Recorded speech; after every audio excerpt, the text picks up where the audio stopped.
Welcome to our fourth episode of our Music Education in Action series, where we explore music technology in teaching and learning contexts as they might occur in a remote online teaching modality, which a lot of us are doing right now. I'm Jennifer Lang. I'm an assistant professor at the University of Saskatchewan in the Department of Music, where I teach choral music education courses. And I'm joined today and throughout this entire series with Wayne Giesbrecht, who's a senior media developer and producer of media production at the University of Saskatchewan. So thanks for joining us, Wayne. Hey, good to be here. Great. And today we are discussing virtual ensembles, whether they be choirs or jazz ensembles, wind orchestras, any sort of ensemble that we can put together virtually online. We've seen an explosion of that as a result of not being able to perform in a live capacity. This is not something new to us. In the choral world, we were introduced to virtual choirs by Eric Whitaker a number of years ago. And I think we all took some cues from the success of what he did a number of years ago. And so we found some platforms and some sites that would allow us to bring performers together when they're in isolation or on their own, and join them together to make some sort of ensemble, some choir or some band. And this is sort of a culmination of the modules that we have done in the past 3 episodes. So we started with tools for remote instruction and then went to microphones and achieving a great sound with microphones, and then to video recording. So the idea of virtual ensembles came up in a few of our past episodes when we were talking about the importance of media production before and after the actual singing or the playing of the tune actually happens. So it is a very intense process, and we need people like Wayne to help us out with this. So Wayne, what have you been involved in terms of doing some virtual ensembles? One of the ones that you would probably know the most is that we've done 2 virtual ensembles with the Greystone Singers. One was a smaller ensemble, and the big one, of course, was the One Voice project that we put together with 50, 60 singers, something like that, which was quite an undertaking. I've also helped out. There's been some student projects that have done some jazz stuff. So sometimes they'll just come to me and ask for a few pointers on how to help things out. Professor D. McNeil did a quick jazz one, and I helped him out with that one too. And it's one of the things that we do in our department is, aside from just doing the production, is offering our advice and our expertise on things, because there's a lot of things with just a few pointers and a few tips. People can produce some great stuff on their own that really satisfies their needs without having to go to the extent of enlisting the services of another department or another entity. Absolutely. And I would like to say that the work involved in doing a virtual video is extremely intensive. It's not just a matter of a couple of hours. If you don't understand the types of platforms and the programs and software and how you use them, there is a really intense, steep learning curve with that. And again, like we said before, trial and error is really a good way to get familiar with the program. However, it's a long process, a lengthy process that it's great to have a team on board with you. Yeah. And so there are different stages and different steps involved in it, and there are also different outputs. So, for example, like Wayne was saying, at the start of this in March, what I decided to do with the Greystone Singers was to take a recording that actually had already happened live.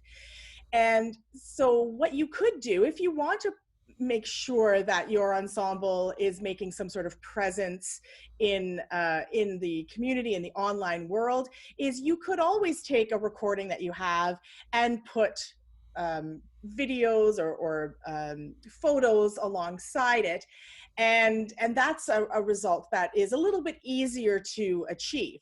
With the warrior video that we did a little bit of both. We took an existing recording, and then when it became a nice transition into having the entire recording of the entire ensemble come back into play, then we sort of eased into the recording part of it. So that was a mixture. Then the One Voice video that we did with the Greystones alumni, and they were from all over the world. They were from Australia and Japan and in the States and all parts of Canada.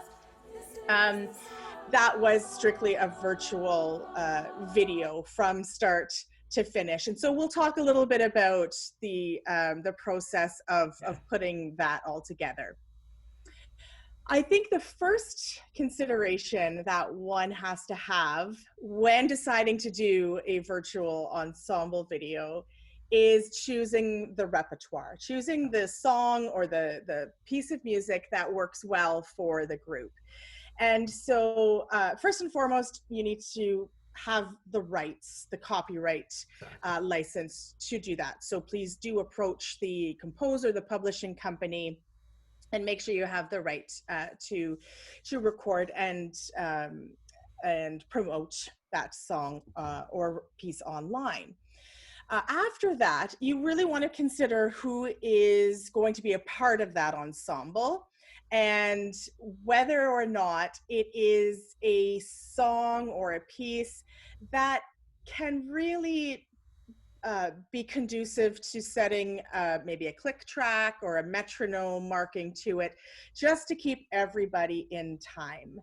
And that's really important, to lay down a click track so that the singers can hear the tempo in their ear while they sing along. So that's a really important consideration. You might then want to consider that you don't have a lot of time signature changes, or that you don't have a lot of rubato where they need to hold things, unless you do what I did, which is also do a video of you conducting to it, and then you can show cutoffs and you can show that you're holding it. And again, that needs to line up with the click track as well so that they can follow that. So those are kind of the first steps in thinking about a song that might work well for your group. The final consideration I would suggest is thinking about something that is quite melodic, because if you have a lot of tone clusters or really like homophonic chords that maybe move slightly, steps up and down, it might be a little more difficult for singers to sing to that because they're not adjusting to anything else that they hear. So the challenge about the ensemble or the virtual ensemble is that they're not actually listening to each other sing and to adjust to the volume, vibrato, and like vowels. So that's a really important consideration, that you want to perhaps have a melody that they can really sing, rather than thinking that they have to adjust and fit into a chord that they're likely not even going to hear. And then the final consideration too is thinking about things that have cutoffs, like T's and S's and D's for choirs, because they can all be staggered. And I know that Wayne was super helpful, is he has the tools to kind of cut some things off and shorten some vocal tracks if they kind of linger on, and then you get all of these like staggered cutoffs. So that's something to think about as well. Or you might decide just to have one or two singers do cutoffs and have everybody else leave their cutoffs off. So those are some of the considerations that I thought about when deciding if we're going to go the virtual ensemble route. And so, Wayne, does that all make sense to you in terms of the setting up of the song choice? Yeah. Oh, for sure. That's you covered a lot of ground there actually, and a lot of those things. We'll show some of this on the screen as we're going, but being able to adjust some of those cutoffs and shuffle things around, and uh, there's a lot of really great tools out there to do that stuff with if you know how to do it. But part of the trick with doing a virtual video is, for me as an audio producer, I can easily make a lot of things fit and sound like perfect. But when there's a video attached to that, Peter, our poor video editor, had to do an awful lot of work to catch up with what I'd done with the audio. And so he was going in, and it's not something that he's used to doing a lot of. He was going in and adjusting the playback speed of the singers. When I moved things around, he would have to adjust the video playback speed so that the lip sync would stay in time with the audio. So it was a really challenging thing on two levels there. And I would work on the audio and send it to him, and he'd work on the video, and then I'd watch it and I'd listen to it and I'd go, okay, I have to move things. So we were both shuffling things independently and sending files back and forth to each other to try and make sure everything lined up together. And it's a real challenge sometimes because singers are singers, and they, even though they have a metronome and they have a melody to follow or whatever, you're expressing yourself, and you're sort of, that expression is coming through in the way you sing, and that's what often shows up as those little shifts in the timing or the way things are done. Another thing you did mention was the building of like the chords and being careful about the selection there. I think for a choir that's probably one of the hardest parts, because if it's just a regular like a band of instrumentalists, they're not quite as dependent on hearing each other as they play. They can really nail down their parts and just play them. When it comes to singers, and I know from working with the Greystones for years and years, being able to hear each other is such an important thing. So I know that was a real challenge doing this one. Absolutely. And I think you must really understand too the patience that you are going to expect of your singers. I know a number of them, they did several takes. It took several hours to do some of these. And I decided, you know what, I'm going to do it too, just to see perhaps the challenge and the pain and the joy of getting it together. And it was, you are singing as a soloist, and you're really working hard at doing all of the things by yourself that you would otherwise be able to do with a choir, in terms of following a conductor and responding to a conductor and an accompanist and the other people in the choir. So it really does take a lot of perseverance for your singers or your musicians to contribute to a project like this. Yeah. One of the things you did that was really smart was having our pianist play the line for each singer's part separately, so that they would have a guide melody to follow. So everybody that was singing a different part, whether it be the sopranos or whatever, they would know what they were supposed to be singing and not just the main melody line of the song. Absolutely, Wayne. So yes, let's talk about that. What were I know what I did. I just used my iPhone and I conducted to the tracks that Deborah Buck did, our wonderful accompanist. Yeah. But if you'd like to maybe talk about the tracks that she did, because she did that at home and on her iPad, and you gave her a microphone. So what was the process of Deb laying down the tracks for the different parts? Well, part of it was for Deborah's part too, because we really wanted a solid piano track for everyone to follow. She played the piano track that was used as the main accompaniment for the song itself, and I sent over a higher quality recorder with some good microphones in it so she could record with that. And she had a metronome on her end that she used, and so she played the song as the piano part was supposed to be in the actual final product. And then she went through and played everybody's individual parts sort of note by note through, always following the metronome, so that as the singers got their parts sent out to them by email, they would each have the piece that they needed to sing, and they would have a melody to follow along with, as well as the timing along with that. So what I did in the software was I took Deborah's playing, I made sure the metronome was mixed in, so that what they got on their end was a piano to follow with the metronome ticking at the same time. And of course, everybody's following the exact beats per minute. There were no, as you said, no changes in tempo or anything, and they were able to just follow it along from beginning to end. And so the end result was that, the majority of them, it was right on the money, and they were very, very close. And it's such a Um, new experience that it's a tough thing to do. so we have laid down the tracks, the conducting track, and all of the parts, and the accompaniment track. And so, how do the participants then record? What are they listening to? What are they recording with? What are they following? What are they doing with their headphones? Help us out. For this one, what we did is we sent them their part with the metronome and the piano to follow, and they would have to, of course, listen to that while they're recording and singing. So, in most cases, they needed two devices. They would need something to play it with and something to record into. And of course, as we covered back in our microphones and cameras, we're talking about how to frame things and how to record. One of the things that for the most part worked out very well was making sure people were framed about the same in the frame. And we talked about portrait versus landscape framing and that sort of thing. And it's not really important which way you orient your camera as long as there's consistency across everyone, because if you have a mixture of portrait and landscape, it makes it a little tricky. You see most of these virtual videos, things are set up very much on sort of a grid, and that grid's a little hard to lay out if you have picture formats that are different. And we did have a bit of a mixture, and again, our editor was able to reframe and sort of do some cropping and stuff to make things work. In this case, I think I recommended everyone use portrait mode, because I knew there was going to be a lot of people to squeeze onto the screen, and that was going to be the most use of our screen space. For the most part, they used their iPhone microphones or whatever microphone was built into their device.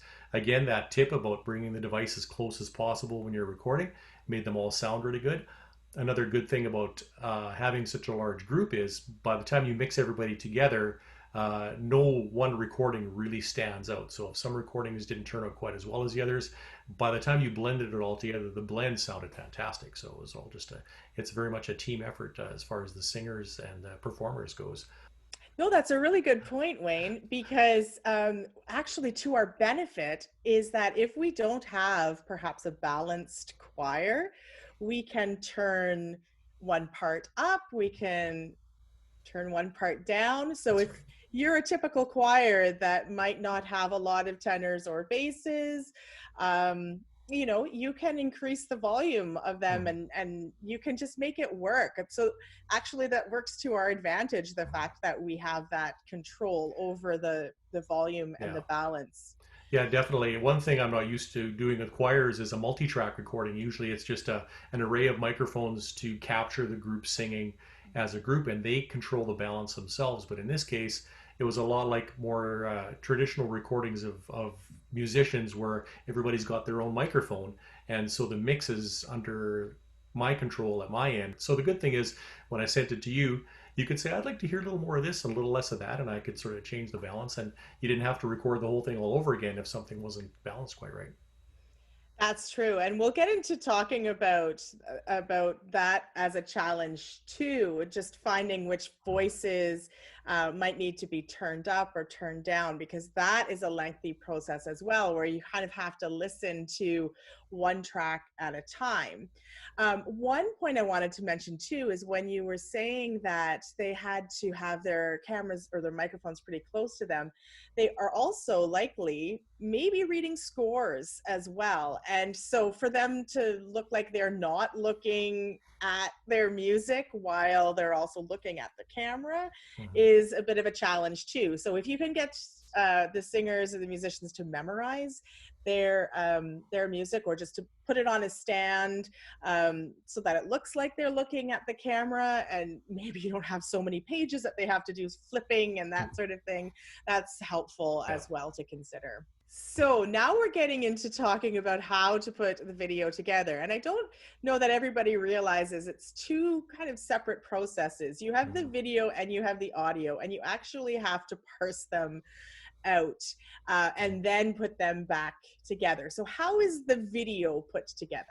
So the first step for this was to actually grab each singer's performance with just their raw audio track, and we had to do a fair amount of listening, and that involved you as well in picking which singers to place where and who was at the beginning of the song and who was in the main part of the song. And that all went to our video editor, Peter Downing, who then aligned all the visuals, which would still have the sound attached to them. And just to get things arranged and figure out where things were going to be cut visually, then that came back to me, and I lined it up in my audio software. And from there, did all the massaging and mixing of the audio. And as I mentioned earlier, we were on a back and forth process after that where I mixed the audio, and you wouldn't know until you really started building the mix whether something needed to be shifted or adjusted. And in some cases, we thought, well, let's move this singer here and move that singer there, and we did a bunch of moving around and that sort of thing. But it's a very tricky process, especially with the COVID situation, where the three of us could have easily gotten together and worked on it for a couple of days and had the whole thing done if we could have sat in the same room and figured things out.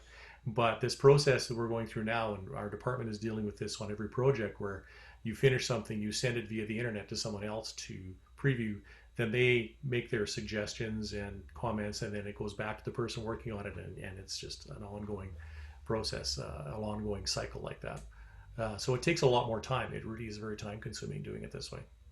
It really is. And one thing to consider too is that even though you have a metronome for the singers, there's a lot of in between from one beat to the next. Mm-hmm. So if they're not in sync and they're doing little like trills and turns and those sorts of things, or they're breathing in there, and you hear that, it's not just that they line up together on the beat, but also the music in between the beats too. So that required a lot of, as you said, like switching people in and out. Well, especially with the one voice project, because it started with one voice and then two and then three, and then the whole group came together. So there was a lot of switching in and out of singers in that respect. Yeah, and there was a couple there where the performances were just beautiful until you lined them up with other singers and went, well, that doesn't actually fit. I can't use that there. Or in the case of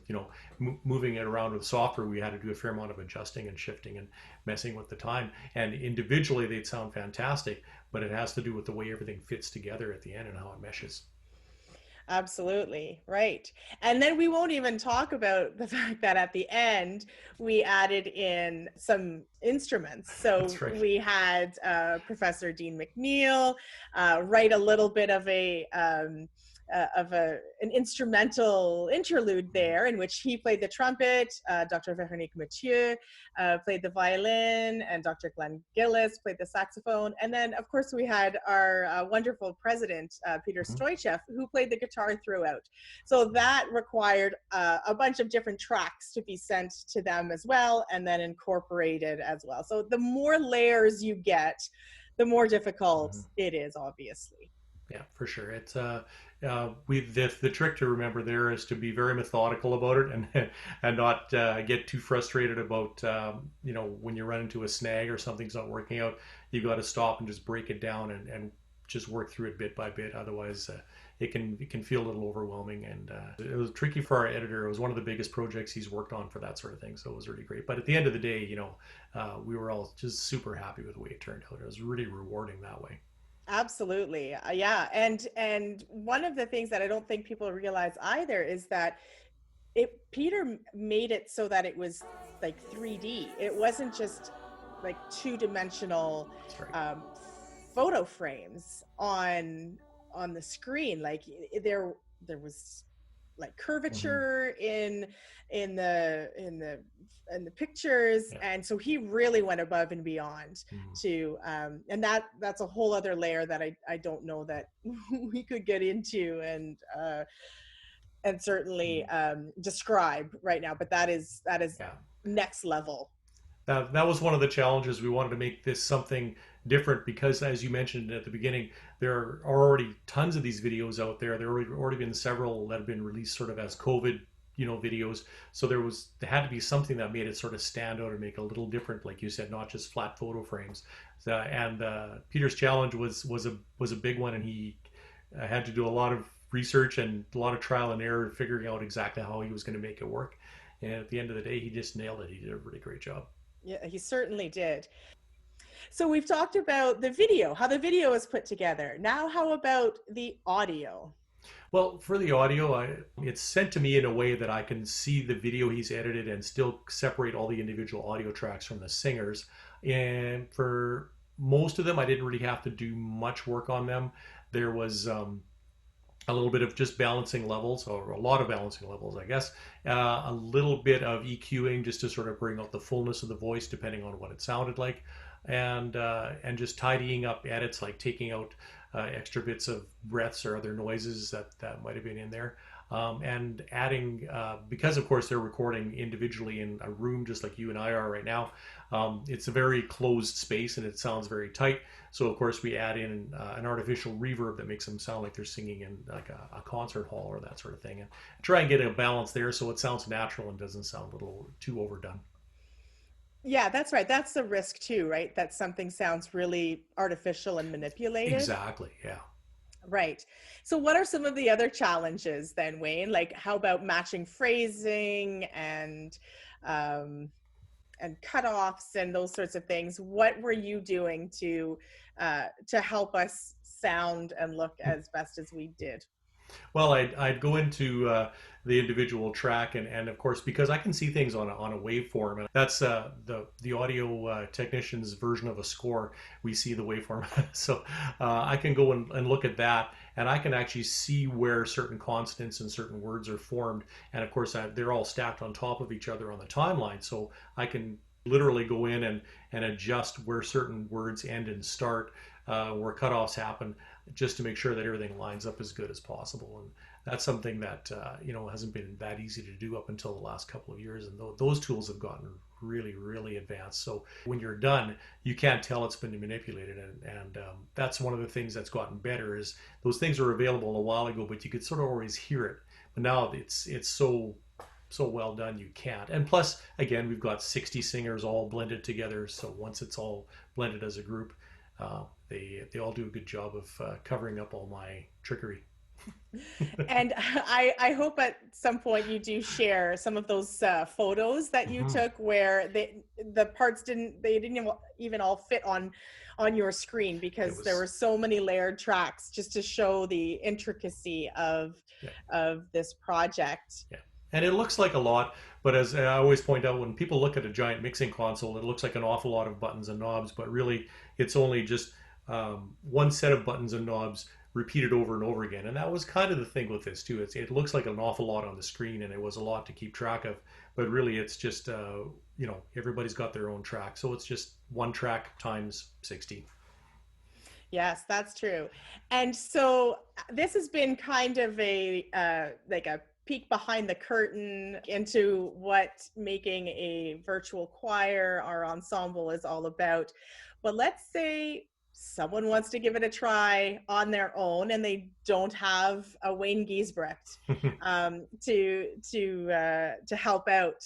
What are some programs that they can use, or what can they do to do this on their own? Well, to start with, I'll start with the video software, and I think this is where stuff we mentioned in the video recording episode comes in handy. You're going to need something probably better than iMovie to cut something like this together. It's not going to work very well. You want to use a program that's like DaVinci Resolve, which is the one I mentioned for people to put on their computers, and it's free. The good thing about that program in particular is it's actually designed to do audio quite well too. So you could actually do everything all in that program. It's got all the tools in there. If you wanted to go to a separate program, I use a software called Logic Pro on the Mac. It's basically like a version of, everybody knows the word Pro Tools. That's sort of the audio software that everybody thinks about. And of course, you can get versions of that too. So you need a little more advanced audio and video tools to be able to create something like this. The advice I would give too is to start with something a little simpler. And like Warrior was a good example of that, where it wasn't too many singers, and it's something that you could practice with.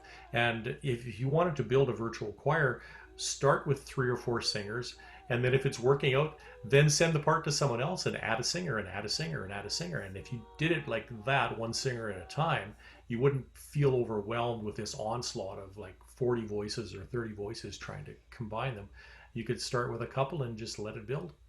And so a few of the issues that have come up that I would just like to address too is that for the musicians, it can often feel like they're soloists, and so they feel kind of very exposed and vulnerable, and that is often a scary thing for people who are used to being in ensembles. Yeah. But I hope people get the message from how you have been talking, in that they actually, you can blend them all together Hmm. at the That's right. end of the day, so they don't stick out like a No. sore thumb that they think they will when they're singing by themselves. Mhm. So there is that, though they're not manipulating it themselves, but you are Mhm. at the end of it all. So that's a little bit of hope, I hope, for musicians to For sure. still give it a try. The other scary thing about it all too is that, yeah, as you said, there are a lot of videos out there right now, and as we know, anything on the internet is there. So you do want it to be, good quality, whereas, sometimes if you have a mistake or something in a live performance, um, it kind of can go away and not Yeah. linger forever, reminding you of those things. Hmm. So we're often quite afraid too to put something that is permanent Hmm. on the internet. But I think at the end of the day, it's still really nice for people to see that they're part of a community, they're part of Hmm. something larger and very meaningful, and that they're one piece of that puzzle, Hmm. and that it still celebrates making music. And I Yeah. think at a time like this, that celebration of music and community is still something that needs to be Hmm. cherished and celebrated. So I still encourage people, to take a risk and to get Yeah. out there and do that. Yeah, and I think that was a great point you made right at the end, is take a risk, because it's always more rewarding, and you can never achieve anything if you don't try sort of putting yourself out there. And I guess if you try it and you really don't like it, you just don't put it on the internet. Yeah, So that's true. There's no harm in that. And one little anecdote that I'll say, because I think this really resonates with me, is that I had two singers, a mother and daughter, in that One Voice video. Um, One of them is in Saskatoon, one of them is in the States. And the mother said to me that what was so rewarding for her daughter was to actually see the video of me conducting, and for her to feel like she was still connecting with someone right. musically. And this was at the time when everything was really sort of shut down in Hmm. April, May. That's right. And so, if you can connect to people through video, even if it's pre recorded, they still feel that there is a connection, and that human connection is all we can ask for at this time. Absolutely. Well put. I've seen a lot of people use a cappella. Do you know anything? Can you suggest anything about that program? I haven't seen that program. Okay. Well, then maybe we Might have to won't cut talk this about segment it. out. Oh, that's great. Okay, so we won't talk about Now there's acapella. something I got to look up. What? I don't know Yeah, about a program? yeah. I do know that there are a lot of webinars out there as well, where people Mhm. are doing step-by-step Mhm. um, guides on how to do a virtual ensemble. So those are, at your disposal as well to look at. And I know, again, Wayne has made himself available to help with questions that you might have, if you want to put them For in the sure. comments on this YouTube channel, or if you want to find him or myself on our university websites, we'd be happy to help out. So this has been a sneak peek at the process of making a virtual choir video, and I encourage you to go online and find the wonderful examples that are out there, that choirs and instrumental ensembles are putting out there, for you to just get a sense of what it's all about. And then I encourage you to perhaps try it yourself.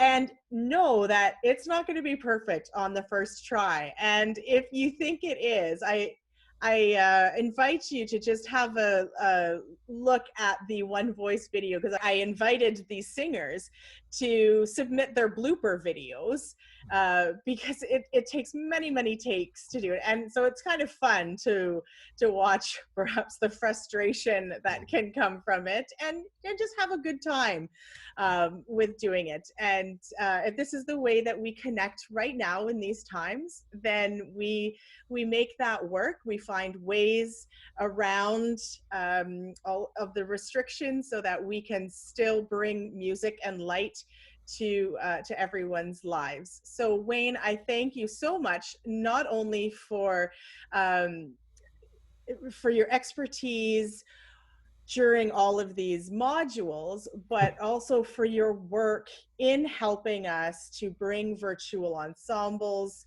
to the viewers, and to have our singers and our musicians participate in this really meaningful experience, and for all that you do to um, Oh, to help set things up for us in our projects, and to make them sound and look as good as they do. So wow. thank you for everything, Wayne.